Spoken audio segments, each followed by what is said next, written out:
This video is going to be about short videos and how to put them together and how to create them quickly.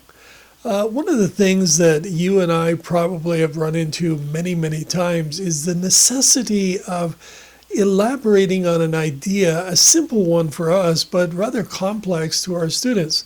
So having something that they can review over and over again is to our advantage, let's face it. So we're going to create what's called a jump cut. Jump cuts have been around for over 100 years now in the film industry, and they are really useful. In fact, if you look at YouTube nowadays, you'll often discover that most of the people selling products are using jump cuts. What a jump cut is when we start a video and we make that often little mistake that takes place, you know the one I mean, oh shit, you forgot something. Well, that's the time that we need to have a strategy.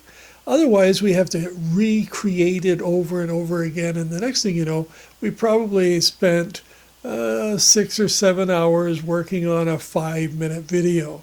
It doesn't have to be like that. So let's take a look at what we're going to do. We're going to have a couple of rules, and we're also going to have a couple of methods step by step. So the rules are very simple. Never create a video that is in excess of 30 minutes. Okay, keep it short. Attention spans nowadays are nowhere near what they used to be. So people have a propensity to want to see something quickly, down and dirty, and they want to understand it as quickly as they possibly can. Well, that's easy to do. What we need to do is take our general ideas and break them down into small parts. If we break them into small parts, we can talk about each part individually, and therefore create a quick little down and dirty video for each one. Now, just to give you a side note, there is a person who does this. In fact, I got news for you. There are thousands of people doing the same thing now. This individual takes his cell phone. By the way, you do have a camera if you've got a cell phone, unless you're still one of those people who still uses 2 tin cans and a string. You've got a cell phone, and he puts his on the dashboard as he's driving to the office. And he talks about just one thing for about 20 minutes. He makes $32 million a year selling his thoughts.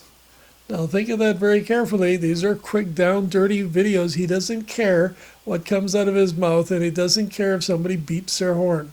So don't be too concerned about what takes place. Use that for your video. So step number 1, never make it more than 30 minutes. So we want to keep them down to 3 to maybe even 5 minutes, but we don't want to get carried away. So we use just one idea.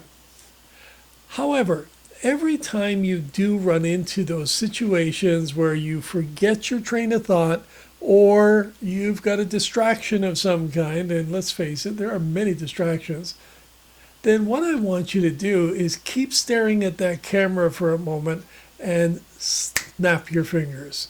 That's all I want you to do. Or what you could do is have a white piece of paper and just put that piece of paper in front of the screen for at least 2 to 3 seconds.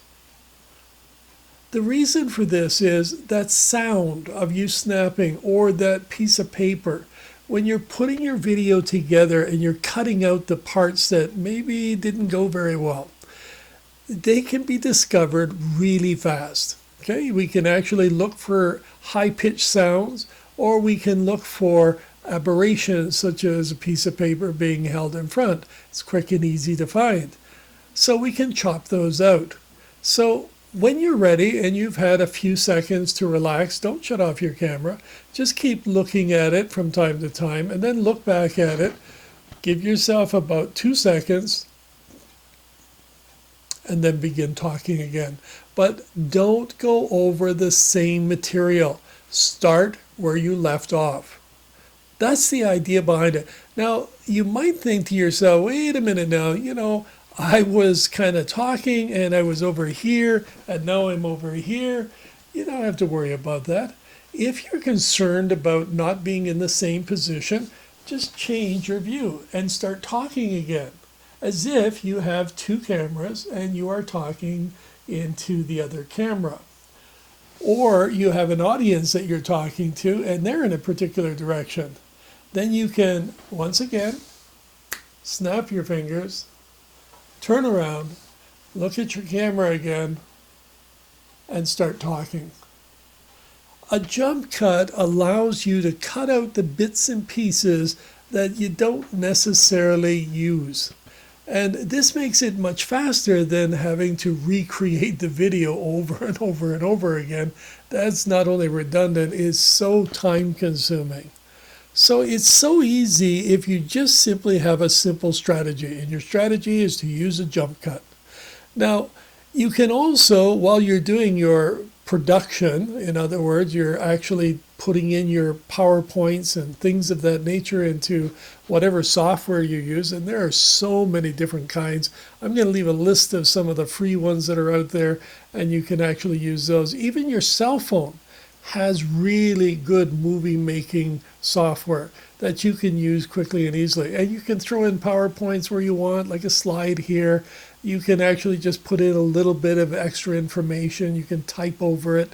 So you can create these, share them with your students, and I think it will actually embellish and help your students to learn even faster.